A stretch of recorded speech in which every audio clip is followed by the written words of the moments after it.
warahmatullahi wabarakatuh. Nama saya Charitif Rasani, NIM D03219038.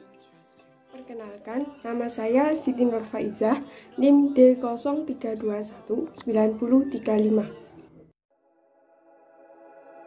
Saya Azifatun Nur Fuaidah dengan NIM D73219047. Pada video kali ini kita akan membahas tentang audit mutu pendidikan dengan dua pokok pembahasan utama, yakni standar mutu pendidikan dan proses audit mutu pendidikan. Untuk selebihnya silakan simak video berikut ini.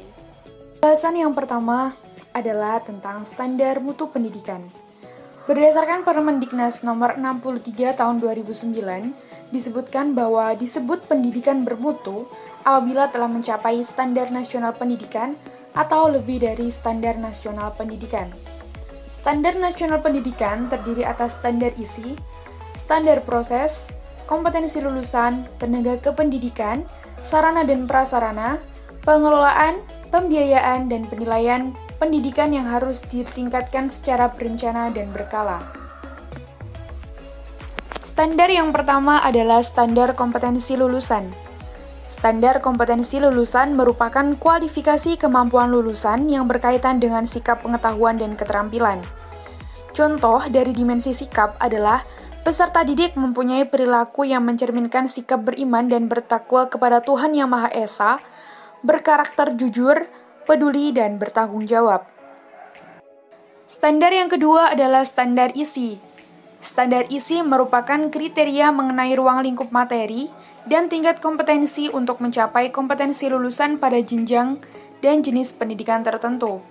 Secara umum, standar isi mencakup semua sasaran yang terdiri dari berbagai aspek yang akan dicapai dan menjadi pengalaman belajar oleh peserta didik. Yang ketiga ialah standar proses. Dalam standar proses, dijelaskan bahwa proses pembelajaran pada satuan pendidikan diselenggarakan secara interaktif, inspiratif, menyenangkan, menantang, memotivasi peserta didik untuk berpartisipasi aktif, serta memberikan ruang yang cukup bagi prakarsa, kreativitas, dan kemandirian sesuai dengan bakat, minat, dan perkembangan fisik serta psikologis peserta didik. Selain itu, prinsip pembelajaran juga sangat ditekankan. Hal tersebut dituangkan dalam langkah proses pembelajaran, mulai dari perencanaan yang mencakup penyusunan silabus dan RPP, dan pelaksanaan proses pembelajaran serta penilaian hasil pembelajaran. Yang keempat ialah standar penilaian. Penilaian menjadi sangat penting dalam penyelenggaraan pendidikan untuk mengetahui seberapa jauh pencapaian pendidikan, kualitas mutu pendidikan, serta menjadi acuan dalam upaya perbaikan pendidikan. Prinsip-prinsip penilaian yang sesuai dengan standar penilaian harus sahih, objektif, adil, terpadu, terbuka, menyeluruh, sistematis, beracuan kriteria, dan akuntabel. Selain itu, juga harus ada prinsip motivasi, validitas, berkesinambungan, bermakna, serta edukatif.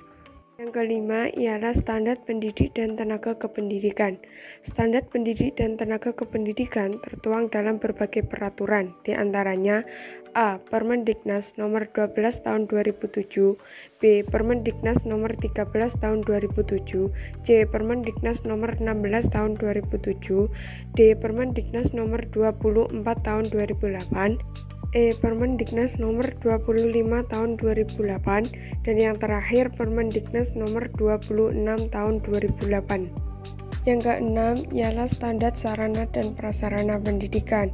Standar sarana dan prasarana adalah standar nasional pendidikan yang berkaitan dengan kriteria minimal tentang ruang belajar, tempat berolahraga, tempat beribadah, perpustakaan, laboratorium, bengkel kerja, tempat bermain, tempat berkreasi dan berekreasi, serta sumber belajar lain yang diperlukan untuk menunjang proses pembelajaran, termasuk penggunaan teknologi informasi dan komunikasi. Standar sarana dan prasarana tersebut tertuang dalam Peraturan Pemerintah Nomor 32 Tahun 2013 tentang perubahan Peraturan Pemerintah Nomor 19 Tahun 2005 tentang Standar Nasional Pendidikan. Yang ketujuh ialah standar pembiayaan. Standar pembiayaan pendidikan merupakan sebuah analisis terhadap sumber-sumber pendapatan dan penggunaan biaya yang diperuntukkan bagi pengelolaan pendidikan secara efektif dan efisien dalam rangka mencapai tujuan yang telah ditentukan. Standar pembiayaan pendidikan terdiri atas biaya investasi, biaya operasi, dan biaya personal. Yang kedelapan ialah standar pengelolaan. Standar pengelolaan adalah standar nasional pendidikan yang berkaitan dengan perencanaan, pelaksanaan, dan pengawasan kegiatan pendidikan pada tingkat satuan pendidikan agar tercapai efisiensi dan efektivitas penyelenggaraan pendidikan. Pengaturan mengenai standar pengelolaan tertuang dalam Permendiknas Nomor 19 Tahun 2007. Selanjutnya yakni proses audit mutu pendidikan. Audit dalam sistem penjaminan mutu pendidikan dilakukan secara sistematis, mandiri, dan terdokumentasi untuk memperoleh bukti audit dan mengevaluasinya secara objektif, sehingga dapat menentukan tingkat pemenuhan kriteria audit. Kriteria audit yang digunakan dalam penjaminan mutu sekolah adalah 8 standar nasional pendidikan. Namun, pemilihan kriteria dapat dilakukan secara bertahap bergantung pada karakteristik sekolah. Pelaksanaan audit mutu adalah proses realisasi dari semua yang telah dipikirkan dan dituangkan dalam perencanaan audit mutu. Pelaksanaan audit mutu dititikberatkan pada verifikasi kesesuaian implementasi dengan aturan yang telah didokumentasikan. Bukti kesesuaian implementasi sistem mutu inilah yang perlu dicari dalam pelaksanaan audit. Dengan adanya bukti kesesuaian tersebut, maka jaminan akan tercapainya mutu sesuai dengan yang telah ditetapkan akan diperoleh. Pelaksanaan audit dapat dikelompokkan ke dalam beberapa hal. Yang pertama yakni pertemuan pembukaan. Pertemuan pembukaan ini merupakan salah satu aspek penting yang menentukan berhasil tidaknya suatu audit. Dalam pertemuan pembukaan, auditor kepala akan menjelaskan kepada pihak manajemen organisasi dan auditor tentang maksud, tujuan, dan ruang lingkup audit yang mereka lakukan, menyampaikan jadwal audit, memperkenalkan semua anggota tim audit, klarifikasi hal-hal yang masih meragukan dalam proses audit, dan menyetujui jadwal tentatif pertemuan penutup. Yang kedua yakni pelaksanaan audit. Pelaksanaan audit mencakup 3 tahapan utama, yaitu melakukan evaluasi dokumen, melakukan uji coba lapangan, dan menganalisis temuan dan membuat rekomendasi. Pelaksanaan audit harus dilaksanakan sesuai dengan rencana yang telah disepakati bersama auditor.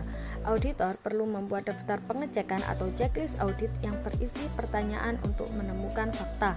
Lingkup audit dapat meliputi 8 standar nasional pendidikan yang merupakan pedoman bagi auditor untuk melakukan sistem penjaminan mutu internal di sekolah. Yang terakhir yakni pertemuan penutupan. Dalam pertemuan penutupan, sesudah audit dilaksanakan akan dipaparkan hasil dari audit yang diperoleh, baik temuan positif maupun yang berupa ketidaksesuaian selama proses audit. Pertemuan penutup dihadiri oleh seluruh personel yang sama pada waktu pertemuan pembukaan. Sekian penjelasan dari kami, kurang lebihnya kami mohon maaf yang sebesar-besarnya. Terima kasih, semoga bermanfaat dan wassalamualaikum warahmatullahi wabarakatuh.